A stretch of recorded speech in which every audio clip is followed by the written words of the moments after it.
as I seen in the previous video, Google Gears is a concept we learnt.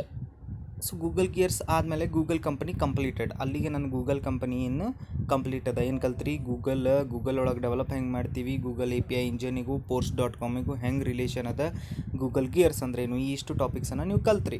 ಈಗ Microsoft ಅಂತ ಒಂದು company ಅದ ರೀ. It is a huge company. Microsoft company actually ನಿಮ್ಗೆ operating ಸಿಸ್ಟಮ್ಸನ್ನು ಬಿಡುಗಡೆ ಮಾಡ್ತದೆ. ಆಮೇಲೆ ಮೊಬೈಲ್ಸ್ ಅದಾವ, ಈ ವೇರಿಯಸ್ ಇಂಡಸ್ಟ್ರಿ ಒಳಗಡೆ ಇದು ಪಾರ್ಟಾಗಿ ಹೋಗ್ಯದ. ಸೊ ಈಗ ಮೈಕ್ರೋಸಾಫ್ಟ್ಸ್ ಕೆಲವೊಂದು ಸರ್ವಿಸನ್ನು ಕೊಡ್ತಾವ ಅಂತ ಫಸ್ಟ್ ಯೂನಿಟ್ ಒಳಗೆ ಕಲ್ತಿದ್ರಿ ನೀವು. I hope it is done.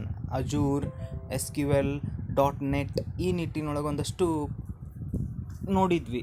So ಈಗ ಅದ್ರ ಬಗ್ಗೆ ಕಲಿಯುವಂಥ ಒಂದು ವಿಡಿಯೋ ಇದು. ಮೈಕ್ರೋಸಾಫ್ಟ್ ಅಜೂರ್ ಸರ್ವಿಸ್ ನೆನ್ಪು ಮಾಡ್ಕೊರಿ. Microsoft Azure service platform is a tool provided. Azure ಸರ್ವಿಸನ್ನು ಯಾಕೆ ಪ್ರೊವೈಡ್ ಮಾಡಾಕತ್ತಾರ ಅಂತಂದ್ರೆ ಡೆವಲಪ್ಮೆಂಟ್ ಸಲುವಾಗಿ. Again, it is going to help the developers who want to write application that are going to run partially or entirely in the remote data center. Sir ಅಂದ್ರೆ ರೀ, ಒಂದಷ್ಟು ಅಪ್ಲಿಕೇಶನ್ಸನ್ನು develop ಮಾಡ್ತೀರಪ್ಪ ನೀವು. ಆ ಅಪ್ಲಿಕೇಶನ್ಸ್ ನಿಮ್ಮ ಹತ್ರ ಇರ್ತಾವೆ, ಅಂದರೆ ನಿಮ್ಮ ಕಂಪ್ಯೂಟ್ರ್ ಒಳಗೆ ಇರ್ತಾವೆ. ಬಟ್ ಅದನ್ನ ಹೇಳತ್ತೀನಿ, ನಿಮ್ಮ ಕಂಪ್ಯೂಟ್ರ್ ಒಳಗೆ ಇರ್ತಾವಂತ ನೀವು ಅಂದ್ಕೊಂಡಿರ್ತೀರಿ, ಬಟ್ ಅವು ಇರೋದು ಬೇರೆ ಸರ್ವರ್ ಒಳಗಡೆ ಇರ್ತಾವೆ. ಅಮೆಜಾನ್ ಅಂತ ಯೂಸ್ ಮಾಡ್ತೀರಿ ನೀವು. ಅಮೆಜಾನ್ ಅಂತ ಹೊಡೆದ ತಕ್ಷಣ ನಿಮ್ಗೇನು ಬರ್ತದೆ? ಲಾಗಿನ್ ಪೇಜ್ ಬರ್ತದೆ, ಕರೆಕ್ಟಾ? ಆ ಅಪ್ಲಿಕೇಶನ್ ನಿಮ್ಮ computer ಒಳಗದನೋ data centre ಒಳಗದ.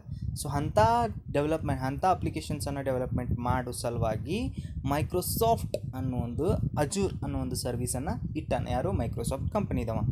The ಅಜೂರ್ service platform is on internet scale cloud service platform hosted in Microsoft data centre.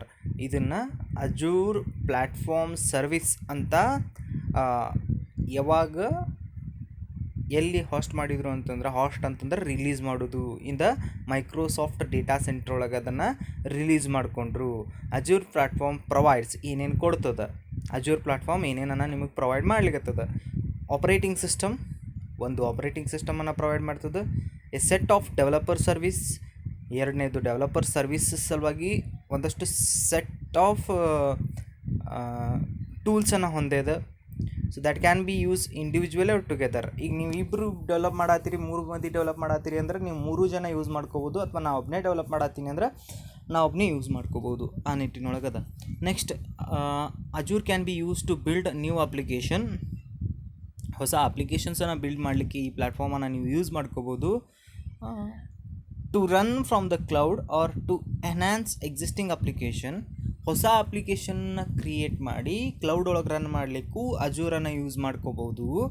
Existing ಅಂದರೆ ಇರ್ತಕ್ಕಂಥ ಅಪ್ಲಿಕೇಶನನ್ನು ಕ್ಲೌಡ್ ಕೆಪಾಬಿಲಿಟೀಸ್ ಅಂದರೆ ಒಂದಷ್ಟು ಕ್ಲೌಡ್ ಫೀಚರ್ಸನ್ನು ಆ್ಯಡ್ ಮಾಡಿ ಕ್ಲೌಡ್ ಒಳಗೆ ರನ್ ಮಾಡಲಿಕ್ಕೂ ಯೂಸ್ ಮಾಡ್ಕೋಬೋದು. ಈಗ ಹೆಂಗಂತಂದ್ರೆ ಒಂದಷ್ಟು ನಿಮ್ಮ ಹತ್ರ ಒಂದು ಅಪ್ಲಿಕೇಶನ್ ಅದ, ಅಮೆಜಾನ್ ಥರನೇ ಅದ, ಬಟ್ ಅದು ಅಮೆಜಾನ್ ಅಲ್ಲ, ಬಟ್ ಅಮೆಜಾನ್ ಥರನೇ ಅದ. ಅದನ್ನು ನೀವು ಕ್ಲೌಡ್ ಒಳಗೆ ರನ್ ಮಾಡ್ಬೇಕು ಅಂದ್ಕೊಂಡಿರಿ ಅಂತಂದ್ರೆ ನೀವು ಒಂದಷ್ಟು ಫೀಚರ್ಸನ್ನು ಆ್ಯಡ್ ಮಾಡಬೇಕಾಗ್ತದೆ. ಆ್ಯಡ್ ಮಾಡಿ ನೀವೇನು ಮಾಡಬೇಕು? ಕ್ಲೌಡ್ ಒಳಗೆ ಹಾಕಬೇಕು. Then that will be going to run on the cloud. Capabilities, ಫೀಚರ್ಸನ್ನು ಆ್ಯಡ್ ಮಾಡಬೇಕಾಗ್ತದೆ. Azure platform forms the foundation of all Microsoft cloud offerings. Base ಇದು ಅಜೂರ್ ಅನ್ನೋದೇನದಲ್ಲ, ಎಲ್ಲ ಏನು ಕ್ಲೌಡ್ ಸರ್ವಿಸಿಗೆ ಕೊಡ್ತಾರಲ್ಲ ನಿಮ್ಮ ಮೈಕ್ರೋಸಾಫ್ಟ್ದವರು, ಅದ್ರ ಬೇಸ್ ಇದು, ಬೇಸ್ಮೆಂಟ್ ಇದ್ದಂಗೆ. ಫಸ್ಟ್ ಸ್ಟಾರ್ಟಿಂಗ್ ಇದೇ ಇರ್ತದೆ, Azure service, then next service, ಈ ರೀತಿಯೊಳಗೆ ಹೋದಾಗ ಇದು ಬೇಸ್ ಅಂತ ಕರಿತೀವಿ ನಾವು. ಯಾರು? ಮೈಕ್ರೋಸಾಫ್ಟ್ ಕ್ಲೌಡ್ಸಿಗೆ. ಮೈಕ್ರೋಸಾಫ್ಟ್ ಕಂಪನಿ ಕ್ಲೌಡ್ ಆಫರಿಂಗ್ಸ್ ಏನೇನದಾವಲ್ಲ ಅದರದ್ದು ಬೇಸ್ ಯಾರು? Azure platform. ಯಾಕೆ ಹಂಗಂದ್ರು? ಯಾಕಂದ್ರೆ ಉಳ್ಕಿದ್ದೇನು ಸರ್ವೀಸಸ್ ಅದಾವಲ್ಲ, ಉಳ್ಕಿದ ಸರ್ವೀಸಸ್ ಸಾಫ್ಟ್ವೇರ್ಸ್ ಇರ್ಬೋದು ಅಥವಾ ಹಾರ್ಡ್ವೇರ್ಸ್ ಇರ್ಬೋದು. ಸಾಫ್ಟ್ವೇರ್ಸ್ ಅಂತ ಬಂದಾಗ ನೀವು ಮೈಕ್ರೋಸಾಫ್ಟ್ದವ್ರ ಸಾಫ್ಟ್ವೇರನ್ನು ಬೇರೆ ಒಂದು ಪ್ಲ್ಯಾಟ್ಫಾರ್ಮ್ ಒಳಗೆ ರನ್ ಮಾಡ್ಲಿಕ್ಕೆ ಬರಲ್ಲ, ಅಜೂರ್ ಒಳಗಡೆ ರನ್ ಮಾಡಬೇಕು. ಸೊ ಅದಕ್ಕೇನು ಹೇಳ್ತಾನವ, ಉಳ್ಕಿದೆಲ್ಲ ಸರ್ವೀಸಸ್ಗೂ ಇದು ಬೇಸ್. ಇದು ಇರಲಿಲ್ಲ ಅಂದರೆ ಉಳ್ಕಿದ ಯಾವ ಸರ್ವಿಸನ್ನು ನೀವು ಮೋಸ್ಟ್ ಪ್ರೊಬಬ್ಲಿ ಬರಂಗೇ ಇಲ್ಲ ಅಂತ ಹೇಳಂಗಿಲ್ಲ, ಮೋಸ್ಟ್ ಪ್ರೊಬಬ್ಲಿ ಮಾಡ್ಲಿಕ್ಕೆ ಸಾಧ್ಯ ಇಲ್ಲ. ಓಕೆ, ಬರಂಗೇ ಇಲ್ಲ ಅಂತ ಹೇಳಕತ್ತಿಲ್ಲ, ಮೋಸ್ಟ್ ಪ್ರೊಬಬ್ಲಿ. ಓಕೆ, ಇಲ್ಲಿ ಇನ್ಫ್ರಾಸ್ಟ್ರಕ್ಚರ್ ಮ್ಯಾನೇಜ್ಮೆಂಟನ್ನು ಮ್ಯಾನ್ಯುವಲ್ ಮಾಡಬೇಕಾಗಿಲ್ಲ, ಸಾಫ್ಟ್ವೇರ್ಸೇ ನೋಡ್ಕೋತಾವೆ. ಇನ್ಫ್ರಾಸ್ಟ್ರಕ್ಚರ್ ಮ್ಯಾನೇಜ್ಮೆಂಟ್ ಅಂದ್ರೆ ಅದರದ್ದು ಅರೇಂಜ್ಮೆಂಟ್ಸ್, ಎನ್ವಿರಾನ್ಮೆಂಟ್ ಹೆಂಗೆ ಅರೇಂಜ್ಮೆಂಟ್ ಮಾಡ್ತಿರಲ್ಲ ಆ ನಿಟ್ಟಿನೊಳಗೆ ಸಾಫ್ಟ್ವೇರ್ಸೇ ಅದರದ್ದು ಇದನ್ನು ಅರೇಂಜ್ಮೆಂಟ್ಸನ್ನು ನೋಡ್ಕೊತ ಹೋಗ್ತಾವೆ. ಇದಿಷ್ಟು ಪಾಯಿಂಟ್ಸ್. ನೆಕ್ಸ್ಟ್ ಇನ್ನೊಂದು ಬರ್ತದಿಲ್ಲ, ಇಟ್ಸ್ ಓಪನ್ ಆರ್ಕಿಟೆಕ್ಚರ್ ಗಿವ್ಸ್ ಯಾವುದು ಅಜೂರ್ದು, ಅದ್ರದ್ದು ಓಪನ್ ಆರ್ಕಿಟೆಕ್ಚರ್ ಏನದಲ್ಲ ಅದೇನು ಮಾಡ್ತದೆ ಅಂದ್ರೆ ಡೆವಲಪರ್ಸಿಗೆ ಚಾಯ್ಸನ್ನು ಕೊಡ್ತದೆ.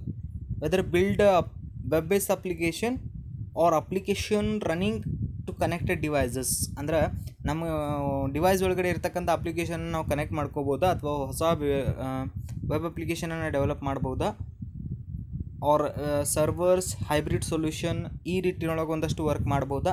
ಈ ಥರ ಆಪ್ಷನ್ಸ್ ಇದ್ದಾಗ ನಿಮಗೆ ಚಾಯ್ಸ್ ಸಿಗಬೇಕಾಗ್ತದೆ, ನೀವು ಚಾಯ್ಸ್ ಮಾಡ್ಕೋತಿರಲ್ಲೇ. So Azure allows developers to quickly create application running in the cloud. ನಿಮ್ಮ ಹತ್ರ ಇರ್ತಕ್ಕಂಥ ಸ್ಕಿಲ್ಸನ್ನು ಯೂಸ್ ಮಾಡಿಕೊಂಡು ನೀವು ಇಮಿಡಿಯೇಟ್ ಒಂದು 3, 4, 5 ವಾರ ಅಂದ್ರೆ 1 ತಿಂಗಳ ಒಳಗಡೆ ನೀವೇನು ಮಾಡ್ಬೋದು, ನಿಮ್ಮ ಅಪ್ಲಿಕೇಶನನ್ನು ಡೆವಲಪ್ ಮಾಡ್ಕೋಬೋದು. If you are having a skill, ನಿಮ್ಮ ಹತ್ರ ಒಂದಷ್ಟು ಎಕ್ಸಿಸ್ಟಿಂಗ್ ಸ್ಕಿಲ್ಸ್ ಇದ್ದು ಅಂದ್ರೆ, ಅಥವಾ ಎಕ್ಸಿಸ್ಟಿಂಗ್ ಸಾಫ್ಟ್ವೇರಿಗೆ ರಿಲೇಟೆಡ್ ಟೂಲ್ಸ್ ನಿಮ್ಗೆ ಅವ್ರು ಪ್ರೊವೈಡ್ ಮಾಡ್ಲಿಕ್ಕತ್ರು ಅಂದರೆ, ನೀವು 1 ಅಥವಾ 2 ವಾರ ಒಳಗಡೆ ಅಥವಾ 1 ತಿಂಗಳ ತನಕ ನೀವೇನು ಮಾಡ್ಬೋದು, ನಿಮ್ಮ ಅಪ್ಲಿಕೇಶನನ್ನು ಡೆವಲಪ್ ಮಾಡ್ಕೋಬೋದು ಅಲ್ಲಿ. ಸೊ ನಿಮ್ಗೆ ಆ ಡೆವಲಪ್ ಮಾಡ್ಕೊಳ್ಳಿಕ್ಕೆ ಹೆಲ್ಪ್ ಮಾಡ್ತಕ್ಕಂಥ ಒಂದಷ್ಟು services, that is a Microsoft.NET framework. Visual Studio and Microsoft.NET ಫ್ರೇಮ್ವರ್ಕನ್ನು ಯೂಸ್ ಮಾಡಿಕೊಂಡೇ ನೀವು ಅಲ್ಲೇನು ಮಾಡ್ಬೋದು, ಅಪ್ಲಿಕೇಶನನ್ನು ಡೆವಲಪ್ ಮಾಡಬಹುದು. ನೀವು ಆಲ್ರೆಡಿ ಗೊತ್ತಿರ್ತದೆ ನಿಮಗೆ ಮೈಕ್ರೋಸಾಫ್ಟ್ ಆಫೀಸ್, ಇದು Microsoft visual Studio and what it is .NET framework ಎರಡೂ ವರ್ಕ್ ಮಾಡಿರಾ. ನಿಮ್ಗೆ ಈಗ ನಾವು ಮೈಕ್ರೋಸಾಫ್ಟ್ ಅಜೂರ್ ಮೇಲೆ ಕೂಡಿಸಿದೆ ಅಂತಂದ್ರೆ ನೀವೇನು ಮಾಡ್ಬೋದು ಅಂದರೆ ಈಸಿಯಾಗಿ ವರ್ಕ್ ಮಾಡ್ಬೋದು. ಯಾಕಂದ್ರೆ ನಿಮ್ಮ ಮೈಕ್ರೋಸಾಫ್ಟ್ ವಿಜುವಲ್ ಸ್ಟುಡಿಯೋನೂ ಗೊತ್ತದ, .NET ಫ್ರೇಮ್ವರ್ಕು ಗೊತ್ತದ, ಕೋಡಿಂಗ್ನೂ ಮಾಡ್ಬೋದು. ನಾ ಅಂದ್ಕೊಂಡೀನಿ ನಿಮ್ಗೆ ಗೊತ್ತದ ಅಂತ. Okay, Microsoft allows offer cloud application for customers such as a window live. ಕೆಲವೊಂದಷ್ಟು ಸರ್ವಿಸಸ್ ಅದಾವೆ. ಯಾವ್ಯಾವ ಸರ್ವಿಸಸ್ ಅದಾವೆ? ವಿಂಡೋಸ್ ಲೈವ್ ಅಂತ ಬರ್ತದೆ, ಮೈಕ್ರೋಸಾಫ್ಟ್ ಡೈನಾಮಿಕ್ಸ್ ಅಂತ ಬರ್ತದೆ, Microsoft online services for business such as MS Exchange ಕಲ್ತಿದ್ವಿ ನೀವು ಹಿಂದಿಂದ ಸ್ಲೈಡ್ಸನ್ನು ನೋಡಿರಿ. ಮೈಗ್ರೇಷನ್ ಟು ಕ್ಲೌಡ್, ಅಲ್ಲಿ MS ಎಕ್ಸ್ಚೇಂಜ್ ಅಂದರೆ ಎಕ್ಸ್ಪ್ಲೇನ್ ಮಾಡೀನಿ ನೋಡಿರಿ. ಆ್ಯಂಡ್ ಶೇರ್ ಪಾಯಿಂಟ್ ಕೂಡ ಅದರೊಳಗೆ ಬರ್ತದೆ. ಶೇರ್ ಪಾಯಿಂಟ್ ಆನ್ಲೈನ್ ಅಂದರೆ ಏನು, MS ಎಕ್ಸ್ಚೇಂಜ್ ಅಂದರೆ ಏನು. In the previous video I uploaded migration of tools ಒಳಗಡೆ MS ಎಕ್ಸ್ಚೇಂಜ್ ಅಂತ ಒಂದು ಆಪ್ಷನನ್ನು ಹಾಕಿನಿ. ಆ ಆಪ್ಷನ್ ಒಳಗೆ ಇವೆಲ್ಲವನ್ನು ಎಕ್ಸ್ಪ್ಲೇನ್ ಮಾಡೀನಿ. ಓಕೆ, ಇಲ್ಲಿ ಡೈನಾಮಿಕ್ ಸ್ಕೇಲಿಂಗ್ ಅಂತ ಬರ್ತದೆ. ಏನು ಡೈನಾಮಿಕ್ ಸ್ಕೇಲಿಂಗ್ ಅಂತಂದ್ರೆ, ನೀವು ಎಷ್ಟು ಯೂಸ್ ಮಾಡ್ಕೊಂಡಿರ್ತೀರೋ ಅಷ್ಟು ಮಾತ್ರ ನೀವು ಪೇ ಮಾಡ್ತೀರಿ. ಅರ್ಥ ಮಾಡ್ಕೊರಿ. ಡೈನಾಮಿಕ್ ಸ್ಕೇಲಿಂಗ್ ಅಂತಂದ್ರೆ, ಈಗ ನಾ 1 GB ಯೂಸ್ ಮಾಡಿದೆ ಅಂದರೆ ನೀವು ₹50 ಕೊಡಬೇಕಪ್ಪ ಅವ್ರಿಗೆ. For example I am telling, if you use 1 GB of storage, 1 GB storage use ಮಾಡಿದ್ರಿ ಅಂತಂದರೆ ನೀವೇನು ಮಾಡಬೇಕಾಗ್ತದೆ ಅಂದ್ರೆ ಒಂದಿಷ್ಟು ₹50 ಕೊಡಬೇಕಾಗ್ತದೆ. 2 GB ಯೂಸ್ ಮಾಡಿದ್ರಿ ಅಂದ್ರೆ ₹100, 3 GB ಯೂಸ್ ಮಾಡಿದ್ರಿ ಅಂದ್ರೆ ₹300, 500 MB ಯೂಸ್ ಮಾಡಿದ್ದೀರಿ ಅಂದ್ರೆ ಅದ್ರ ಹಾಫ್ ₹25. ಯಾವ ರೀತಿ ನೀವು ಯೂಸ್ ಮಾಡ್ಕೋತ ಹೋಗ್ತೀರಿ ಆ ರೀತಿ ನಿಮ್ಮ ಕಾಸ್ಟ್ ಏನು ಹಾಕೋತ ಹೋಗ್ತದೆ, ರೆಡ್ಯೂಸ್ ಆ್ಯಂಡ್ ಇನ್ಕ್ರೀಸ್ ಹಾಕೋತ ಹೋಗ್ತದೆ. Depends on your use you are going to pay. That's it. I hope it is clear.